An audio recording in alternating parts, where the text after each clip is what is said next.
Listo.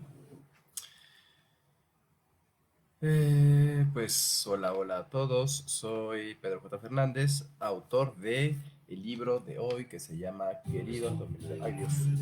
Alexa, silencio. Alexa, silencio. Disculpe, no sé qué sucedió. Se fue muy raro. Ok, pues miren, les decía que soy Pedro J. Fernández, autor de Querido Don Benito. Y Querido Benito es mi nueva novela histórica. Eh, Seguramente me conocen por libros como Yo Díaz, Iturbide y los bueno, bestsellers Aviones Mexicanas que hicieron historia, que tiene mucho que ver con el libro de Querido Don Benito. Verán, justamente hace un par de años estaba yo escribiendo Querido Don Benito, digo, de Mexicanas que hicieron historia, que es una recopilación para niñas y niños mexicanos sobre 50 grandes mexicanas que cambiaron la historia. Y sucedió que un perfil en específico me interesó mucho. Este perfil era el de Margarita Maza. A Margarita Maza generalmente la conocemos porque es la esposa de Benito Juárez. Nos han vendido esta idea de la esposa abnegada, la esposa que eh, pues está siempre en la sombra de su marido. Y cuando estaba investigando la semblanza, déjenme ver si la encuentro, seguramente la tengo por aquí. Cuando estaba investigando precisamente quién era Margarita Maza, me encontré con un perfil muy diferente al que me habían enseñado. Respondiendo. Aquí está, el perfil de Margarita Maza. Y dije, a ver, esta es una mujer eh, oaxaqueña que es hija adoptiva de un comerciante genovés, sabe leer y escribir, que es algo poco común para las mujeres mexicanas del siglo XIX, de la primera mitad del siglo XIX, y es una mujer que además tiene un extraordinario sentido humanista. Entonces no corresponde a la imagen que me habían dado a mí de Margarita Maza. Finalmente empecé a investigar mucho más y encontré esta historia maravillosa de lo que sucede con Margarita durante el Segundo Imperio. Eh, Simplemente nos habían dicho bueno, yo creo que todos conocemos más o menos la historia de que cuando llegan Maximiliano y Carlota a México, cuando las tropas francesas toman la capital, Benito Juárez, Margarita Maza, varios ministros de gobierno, pues se suben a diferentes carruajes. Bueno, Juárez iba en este famoso, infame carruaje negro que además dio pie a una telenovela por ahí, de hace 50 años, y empiezan a recorrer principalmente el norte del país. Eh, Margarita va embarazada, Margarita tiene al niño y a los 2 días de haber dado a luz sufre un atentado. Entonces Benito Juárez se da cuenta del peligro que está corriendo Margarita y decide mandarla a Estados Unidos, así de, ¿sabes qué? Vete para allá, date quieta en lo que yo arreglo el desmadre que tenemos en México y cuando todo se calme, pues te mando a llamar. Entonces, eh, el plan era que se fuera a Estados Unidos, que se quedara en Nueva York eh, con Pedro Santacilia, que era el esposo de su hija mayor. Y dije, en un momento, esta es una historia interesante. Entonces dije, ¿por qué no relatar esto? ¿Por qué no hablar del exilio de Margarita Maza? Entonces, la novela empieza justamente cuando Margarita cruza la frontera y empieza a escribirle una serie de cartas amorosas a Benito Juárez. Son unas cartas románticas, por eso el título de Querido Don Benito. Y se me ocurrió esta historia que además pudiera tener una voz narrativa lo suficientemente flexible como para poder no solo hablar de lo que estaba sucediendo en el exilio, sino también eh, digamos, un poco de la historia de amor de los Juárez. Entonces, les digo, cruza la frontera y empieza a escribir, empieza a narrar cómo son estas ciudades, cómo son los trayectos en tren. Una descripción que a mí me encanta es precisamente cuando llegan a Nueva Orleans y empieza a descubrir esta ciudad que a mí se me hace mágica, increíble, maravillosa. Y finalmente pues toma un barco a Nueva York. Y yo creo que lo interesante aquí es hablar, sí, de lo que Margarita está viviendo, de que no es fácil este traslado con los niños, con la incertidumbre de no saber si va a volver a México o va a volver a ver a su esposo, sino también este choque cultural que se está generando. Recordemos que pues en ese entonces el mundo no estaba tan internacionalizado, entonces pues sí, Margarita era una mujer de oaxaqueña, ya dije, eh, de principios del siglo XIX y de repente se enfrenta a otro idioma, a otro país, a otra cultura, a otra comida, y describir ese choque cultural en medio de una incertidumbre terrible, creo que es para mí, bueno, fue para mí un reto eh, increíble. Entonces, sí requirió bastante investigación. Tenía, por supuesto, de base eh, las cartas reales que se escribieron entre Margarita Maza y Benito Juárez, eh, que son un documento extraordinario. Fueron recopilados por la doctora Patricia Galeana en un libro, correspondencia entre Benito Juárez y Margarita Maza. Pero claro, estas son un poco más escuetas a lo que yo estoy haciendo, que estoy tomando eso y lo estoy abriendo un poco más. Estoy describiendo la ciudad, estoy describiendo el choque cultural y estoy entrando a la memoria de Margarita Maza, estoy escribiendo un poco de la historia de Benito Juárez a través de los ojos de su esposa. Y en este caso no quise que fuera una historia política, porque creo que el personaje político de Benito Juárez ya está muy visto, ya está muy gastado, y si de por sí eh, está muy abusado por los políticos de cualquier partido, empezando por el presidente en turno. Entonces dije, vamos a hablar del Benito Juárez humano. Y una de las cosas en las que me puse, que está desde el principio del libro, entonces no estoy haciendo spoilers, es precisamente hablar de este enamoramiento, ¿no? Entre Margarita Más y Benito Juárez, que además tenían no solo una diferencia de edad significativa, sino una diferencia de clase en una sociedad que era profundamente clasista y racista. Ella tenía todo para ganar, todo para perder con este matrimonio y él todo para ganar. Al final, pues ella era, como ya dije, la hija de un rico comerciante, mientras él había llegado a la ciudad de Oaxaca sin hablar español. Al final, pues sí, Juárez es un hombre que se hace eh, solo a fuerza del trabajo, como muchos hombres del principios del siglo XIX, como el mismo Porfirio Díaz. Y Margarita es una mujer que de alguna forma vive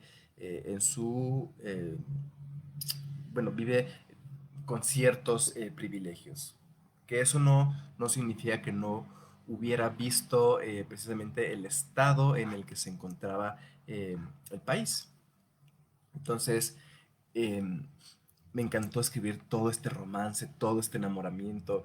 Mi escena favorita del libro es cuando se están enamorando y están bailando abajo de la lluvia, porque a Benito Juárez le gustaba bailar, eran muy románticos. Los hombres del siglo XIX de por sí eran sumamente... eran cursis, y si de verdad nos adentráramos en sus cartas de amor y cómo eran, la verdad es que nos daríamos un sendo quemón de las ideas que tenemos sobre ellos. Justamente, haciendo un paréntesis, una de las cosas que le critican a mi novela de Porfirio Díaz, Yo Díaz, es que Porfirio es muy cursi cuando se le declara a Delfina, y cuando se le declara a Carmen. Y yo les digo, pues es que esas cartas que aparecen en el libro son las cartas reales de Porfirio Díaz, o sea, de verdad era así de cursi. Y Benito Juárez también tenía su lado cursi, su lado romántico. Entonces, verlo enamorando a Margarita, yo creo que nos abre el espectro de cómo era. este hombre, como he estado diciendo en las últimas semanas, creo que ayuda a bajarlo del altar y en lugar de tirarlo, lo tenemos enfrente, podemos verlo a los ojos y relacionarnos con él, con esta humanidad profunda. Entonces, eh, bueno, tenemos a este Benito Juárez que está, pues sí, que se está enamorando de Margarita. Tenemos esta historia familiar de cómo los Juárez viven los diferentes exilios de Benito, cómo Margarita, pues se vuelve el sostén de la casa en una época en la que era algo impensable en que las mujeres hicieran algo así, las mujeres solas, las mujeres viudas, divorciadas, eran muy mal vistas por la sociedad. Y cuando Benito Juárez tiene que irse a los diferentes exilios, el sostén de la casa es Margarita y hace hasta lo imposible por mantener a sus hijos y hace también hasta lo imposible también por reunir dinero para mandarle a Benito y ayudar a la causa. Realmente eso es impresionante. O sea, no es la mujer abnegada en el que siempre nos han pintado. Y luego más tarde, durante la Guerra de Reforma, vemos una muestra extraordinaria, realmente extraordinaria de humanismo, porque Margarita Massa se da cuenta muy pronto que una guerra tan fratricida, tan sanguinaria como la Guerra de Reforma, lo que hace es no solamente, bueno, cuando hablamos de la Guerra de Reforma generalmente, y así está planteado en las escuelas, vemos estas luchas ideológicas, vemos a los ejércitos en los campos de batalla y realmente no nos damos cuenta de las secuelas que deja la guerra. ¿Qué deja la Guerra de Reforma? Deja viudas, deja huérfanos. Y eran dos grupos sociales sumamente vulnerables, de los cuales la Iglesia Católica se había encargado en tiempos anteriores. Con la Guerra de Reforma, la Iglesia perdió propiedades y dinero para poder ayudar a estos grupos vulnerables. ¿Qué hace Margarita? Margarita empieza a organizar tertulias, empieza a organizar obras de teatro para reunir fondos y ayudar lo más posible. O sea, es una esposa es la esposa de un presidente que realmente tiene que vivir esta parte y estar a la altura de las circunstancias. Yo creo que lo estuvo. Finalmente, cuando estamos hablando, y se habla mucho últimamente, de este Benito Juárez que sin buscar la presidencia, un día es presidente de la Suprema Corte y al día siguiente es el presidente. Entonces, eso implica también que Margarita un día se despierta y se ve convertida en la esposa del presidente. Y ella está a la altura de las circunstancias en todo momento. Ella sí está viendo por el pueblo de México.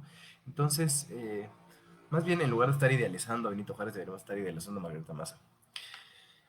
Y, por cierto, está ahí la caja de comentarios si quieren preguntar algo. Yo en cualquier momento interrumpo y respondo la pregunta.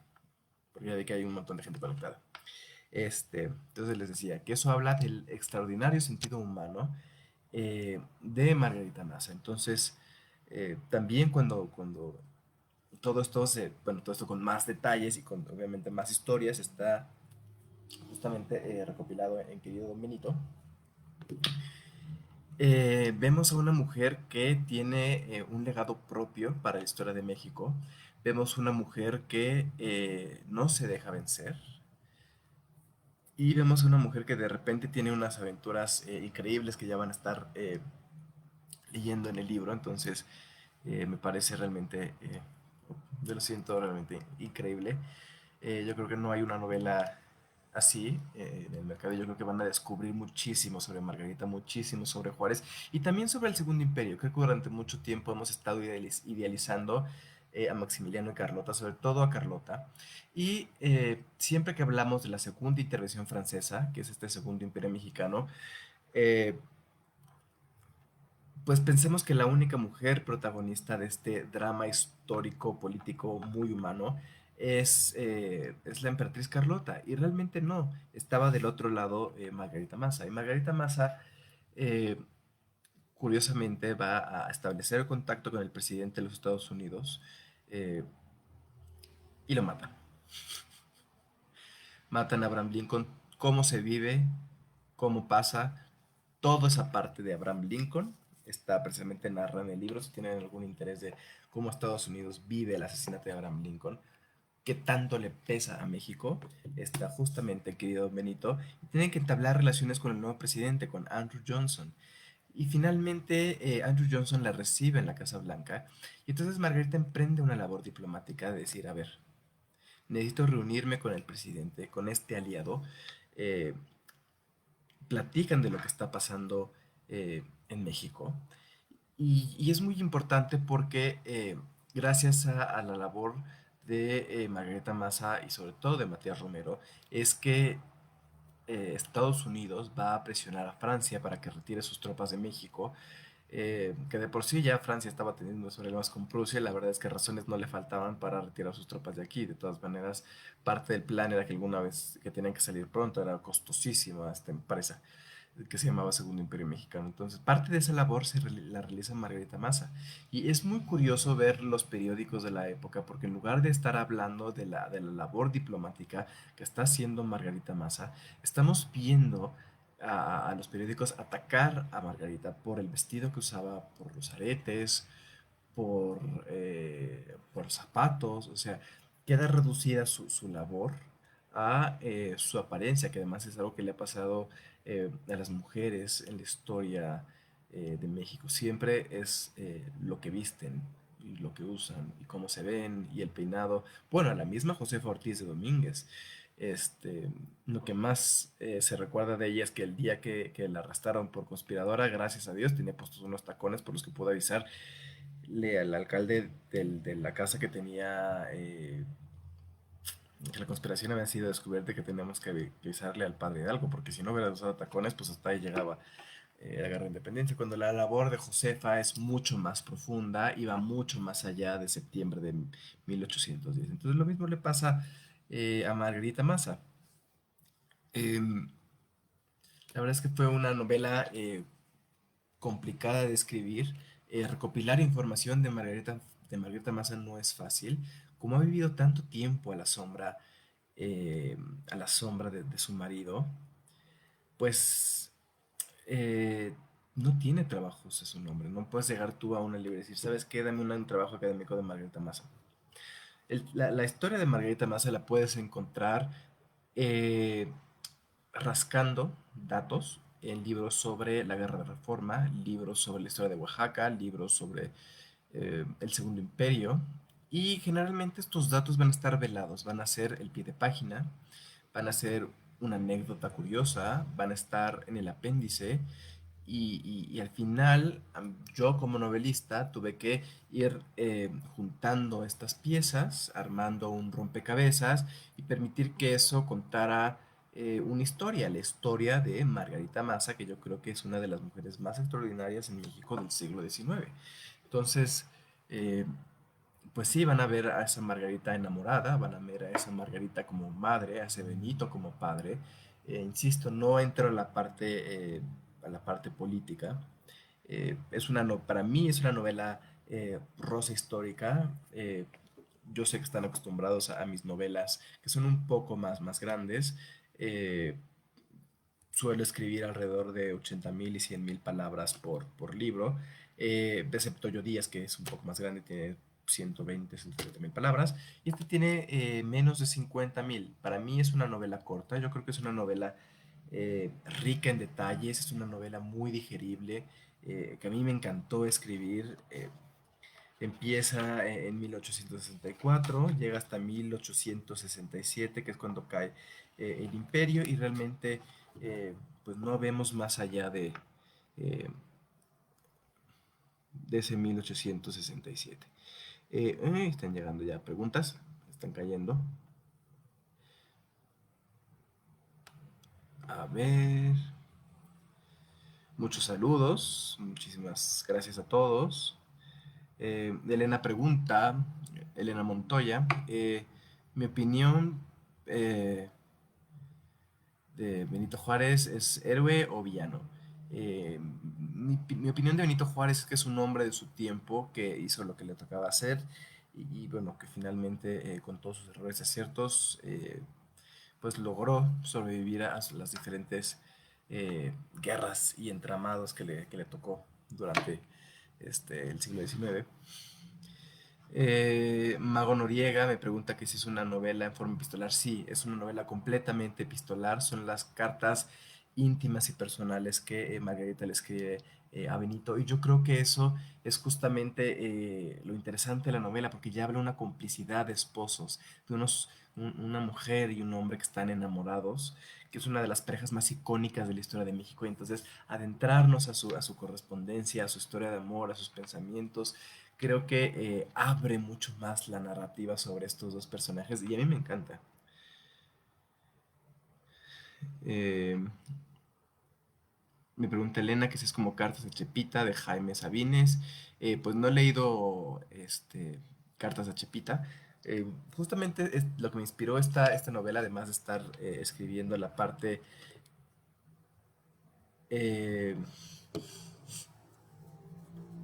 la parte de Margarita Massa que ya estaba trabajando en Mexicanas que hicieron historia, fue justamente eh, que estaba yo leyendo las novelas románticas de Agatha Christie. Para los que no sepan, escribió 6 novelas románticas con un seudónimo.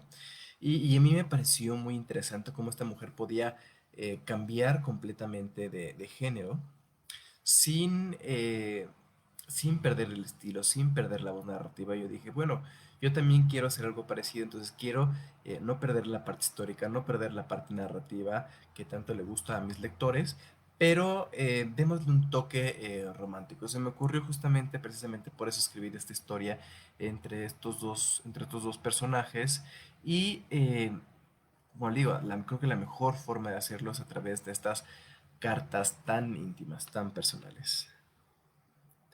Me pregunta Jania Rubio que cuánto tiempo me llevó a documentarme para escribir. ¿Cuánto tiempo me lleva a documentarme para escribir un libro? Depende del libro.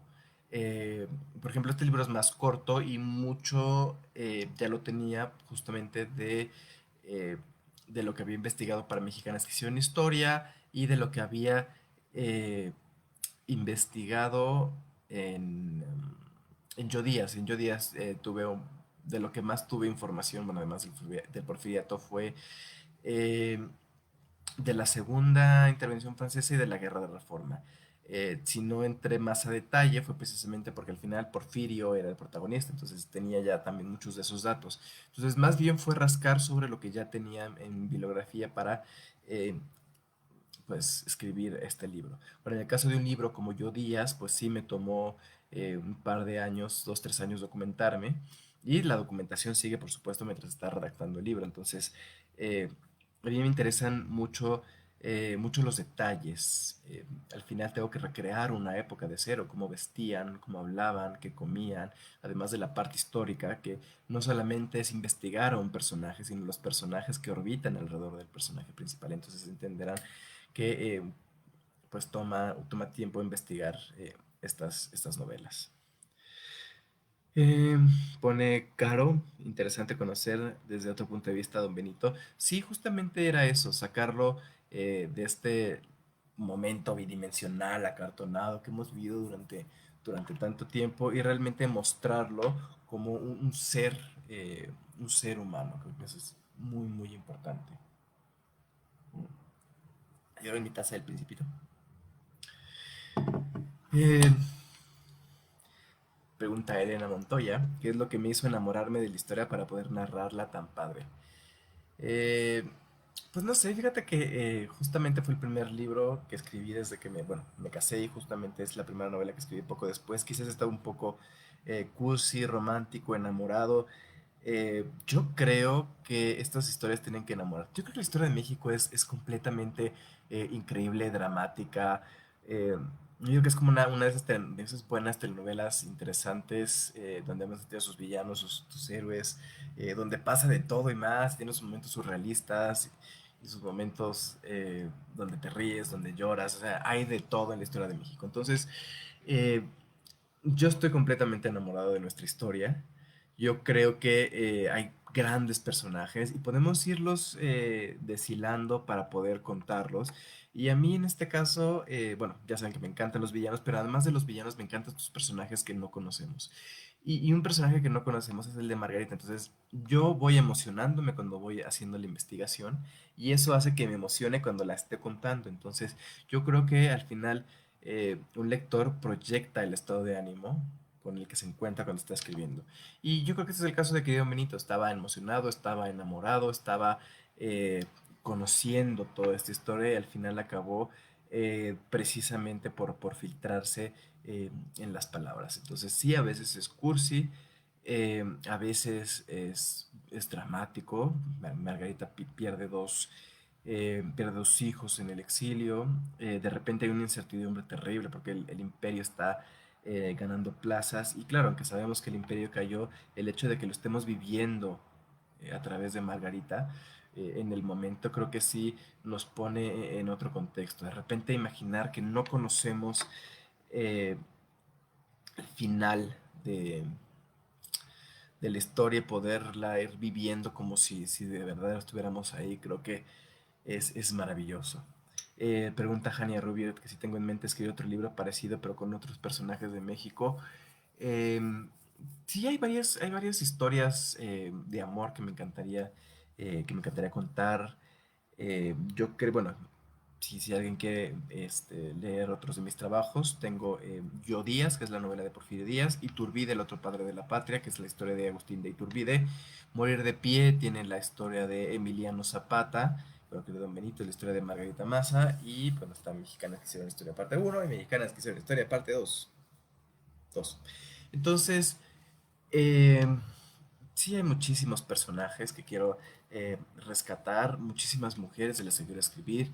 El próximo año se publica una novela que escribí toda, que estaba escribiendo todo el año sobre Malintzin, conocida erróneamente como la Malinche. Entonces sí, por supuesto, hay muchísimas historias que contar en la historia de México y la verdad es que por eso estoy tan feliz de que en los últimos años la novela histórica haya tenido un auge increíble en México porque estamos redescubriendo personajes por todos lados, hay cuestionamientos, estamos llenando las ferias, ya no estamos viviendo bajo una historia de bronce y eso a mí, por supuesto, me parece completamente increíble. Eh, uy. No sé si tengan más preguntas, ya llevamos media hora. Yo creo que sí aguanto. Mi piel aguanta 10 15 minutos más. Entonces, pues sí, es realmente increíble todo lo que uno puede encontrar. O sea, les digo que todas estas están llenos de mexicanas que uno no conoce, que tiene pues, que cuestionar. Y luego estos nombres los conocemos muy por encimita porque son la esposa o la hija o la madre o la amante de un señor muy importante y nunca nos sentamos a preguntarnos por qué además tienen, bueno, son el nombre de una calle o de una escuela o tienen un premio a su nombre. Aunque en México somos muy poco curiosos, ¿no? Me ha pasado cuando estoy hablando de estos nombres, de estas grandes mexicanas y me dicen, es que así se llama mi escuela. Y yo, ¿sabes por qué? No, y estudié ahí 10 años y se me hace terrible que no hayamos tenido esa curiosidad de decir, al menos voy a entrar a Wikipedia, ¿no? A ver quién es. Y justamente hay nombres que conocemos y tenemos erróneamente enmarcados como la esposa abnegada de Benito Juárez, que es Margarita Maza, y resulta que ni es abnegada como si el someterse a un hombre fuera realmente algo de admirarse. Tiene una historia llena de legados que tendremos que reconocer. Entonces, pues a veces les digo, hay que cambiar el chip y abrir la narrativa. Pregunta Elena, que si he pensado en incursionar en otro género literario que no sea la novela histórica. Eh, eh, sí, me encantaría, tengo ahí por ahí un par de ideas sobre fantasía, pero estoy todavía en la novela histórica, creo que todavía tengo retos por ahí, tengo libros planeados que quiero hacer, pero no puedo hablar de mis proyectos porque luego andan por ahí en las otras casas editoriales. Este, entonces, sí me gustaría escribir algo sobre fantasía o sobre vampiros. Las primeras novelas que escribí que no están publicadas son de vampiros. Si quisiera publicarlas tendría que trabajar un rato en ellas, entonces pues es cuestión de ver qué onda. Pero sí, sí, me gustaría, por supuesto que me encantaría. ¿Podrías mencionar los libros de Agatha Christie que leíste? Sí, mejor los busco aquí en mi teléfono. De hecho, los compré en Amazon Inglaterra. No, no fue Amazon. Fue una tienda chiquita en Inglaterra, una librería chiquita, porque son difíciles de conseguir. De español, creo que hay librerías en Argentina que los tienen. Agatha Christie. Los publicó bajo el seudónimo de Mary Westcott.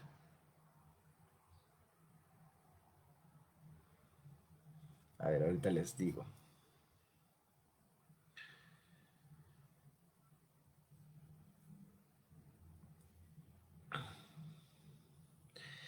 Ay, ¿dónde andan? ¿Dónde andan? Eh, pues miren, el primero se llama El pan del gigante. Es una novela bastante gorda. La siguiente es Ausente en primavera. Ah, ese está muy bueno. Es una señora que se queda varada ahí a la mitad de Medio Oriente porque no pasa el tren y se pone a reflexionar precisamente sobre su vida, sobre su matrimonio, sobre su hija y me parece interesante. Pero bueno, tiene varias. Búsquenlo como Mary West Camot. Así están. Estaría bueno si pudieran editarlos y traerlos a México, pero digo, de momento las librerías chiquitas en Inglaterra los tienen y librerías chiquitas en Argentina igual si les escriben o los buscan, igual los encuentran. Creo que por ahí hay ediciones, está feo que lo diga, pero eh, un digital por ahí, que no sé si estén disponibles legalmente, pero Eh, top 5 de libros que todos deberíamos leer. Bueno, les voy a dar de novela histórica, porque es de lo que me dedico yo, porque si no vamos a abrir mucho el campo. Bueno, libros de novela histórica que todos deberíamos leer. En México, Noticias del Imperio. Eh, yo creo que todos deberíamos leer Yo Claudio. Sinué el Egipcio. Eh, yo creo que, este, para hacer comercial, Yo Díaz, mío. Y, ¿qué otro, qué otro, qué otro, qué otro? De novela histórica. Es que hay muchos de novela histórica por aquí. Y bueno, no es uno, son varios. Es el que ahorita estoy leyendo otra vez. Los Reyes Malditos. La saga de los Reyes Malditos. Son 7 libros. eh, sobre unos reyes en Francia de hace como 800 años que están malditos por matar a los templarios. Entonces, yo creo que se van a divertir mucho, mucho con esos. Eh, También me gusta mucho La Catedral del Mar. También de mi editorial. Este. Pues hay un montón, El sueño de Inocencio, la trilogía de Cleopatra también, eh, que publica mi editorial, también está muy buena. Híjole. O sea, ves que, o sea, para que se den una idea, bueno, aquí tengo todo este librero y este librero, y tengo 2 cuartos de cada lado, cada uno con un librero, y tengo libros en la bodega.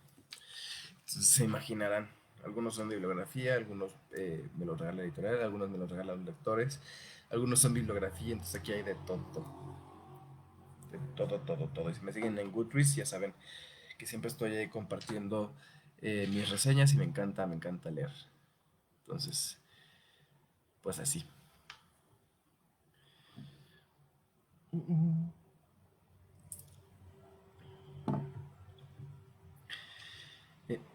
No sé si tengan alguna otra pregunta. Pues sí, les digo, les recomiendo muchísimo este libro. Yo creo que les va a, a interesar desde la primera página, ¿no? Está 1864, primera parte. Eh, 24 de agosto de 1864. Mi querido don Benito, hoy cruzamos la frontera norte y aunque en apariencia tus hijos y yo estamos a salvo, no puedo dejar de pensar en que tu vida peligra junto con la soberanía de la patria. Hace tan solo unos días Podía sentarme a tu lado mientras discutías con don Sebastián Lerdo de Tejada sobre la siguiente ciudad, en la que habríamos de escondernos de aquellos hombres a los que llamas los enemigos de México.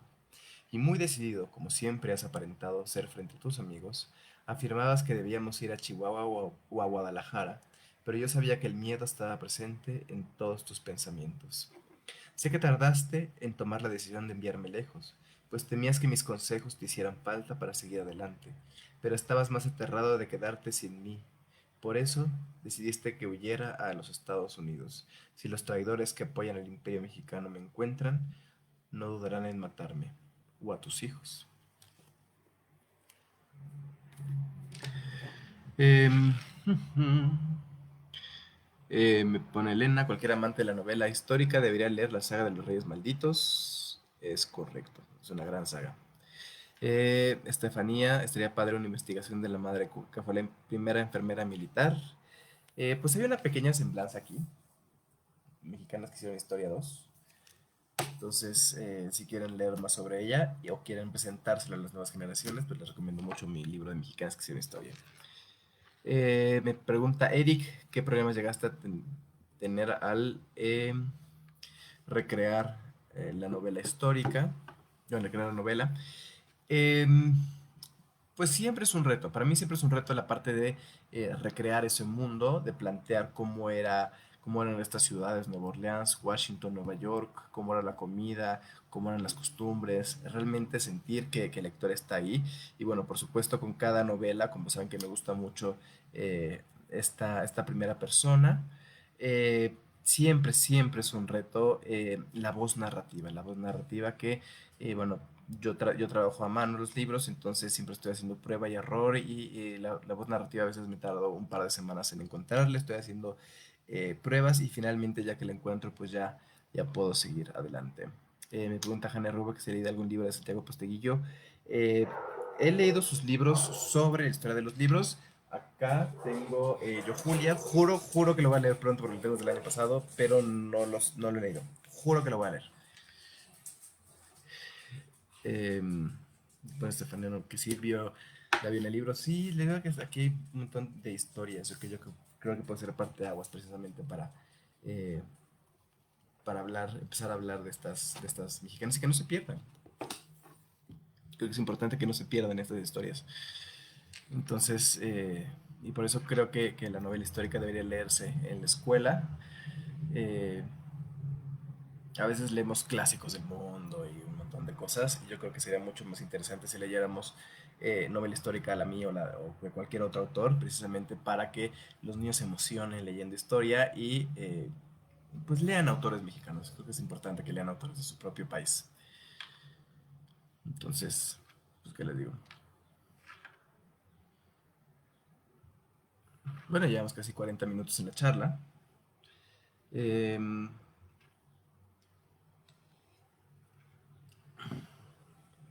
no sé si tengan alguna pregunta o vamos cerrando ya este streaming. Creo que han sido excelentes 40 minutos. Hemos hablado de libros, hemos hablado de historia, de mexicanas, de Margarita Maza, de querido Don Benito, que espero que terminando esta presentación vayan a Bodega de Libros a comprarlo. De veras que les va a encantar, es un libro corto, pero está lleno de historia. Van a redescubrir a Margarita Maza, van a redescubrir a Benito Juárez. Y la verdad es que es un libro de muchas lecturas y como está corto, pues lo pueden terminar relativamente rápido o si quieren disfrutarlo un poco más, ustedes deciden si les dura. Es de esos libros que yo creo que se lee rápido y como está corto, tú decides si te dura un par de días o un par de semanas, entonces creo que eso está chido.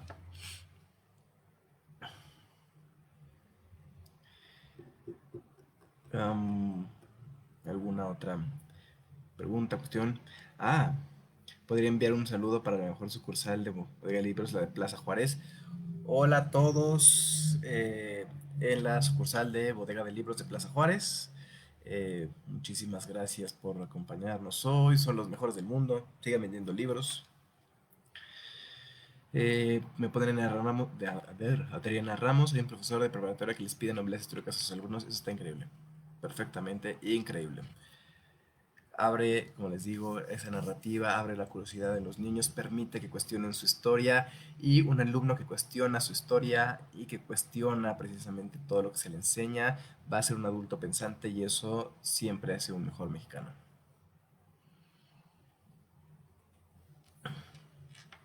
Así que, bueno, ya no me queda mucha pila, entonces voy a ir cerrando esto. De verdad fue un placer que me hayan acompañado hoy. Estoy muy feliz de que me haya invitado en Bodega de Libros a hablar de querido Don Benito. Este, yo estoy completamente enamorado de esta historia, estoy enamorado de este libro, entonces yo quiero que ustedes se enamoren también, por favor. Aquí está, ya está en todas las sucursales de Bodega de Libros, está eh, digital, está en audiolibro. De verdad es un viaje por la historia de México, que es lo que yo quiero hacer, es que viajen conmigo en el tiempo, que conozcan a estos personajes, que descubran nuevas cosas y que si quieren aprender, aprendan, si quieren disfrutar, disfruten y que se dejen pues envolver por esta maravillosa historia de México. Entonces, de verdad, muchísimas gracias a todos en Bodega de Libros, en mi página de Facebook que también me están viendo, Pedro J. Fernández Escritor, si no me siguen. También muchísimas gracias por este pedacito de la tarde, por este pedacito de tiempo que me prestaron. Y bueno, este, sigan apoyando a las librerías mexicanas, sigan apoyando a los escritores mexicanos, sigamos leyendo novela histórica y pues nos vemos en la próxima. Compren Querido Benito y compren Mexicanas, Sección Historia, parte 2. Muchísimas gracias.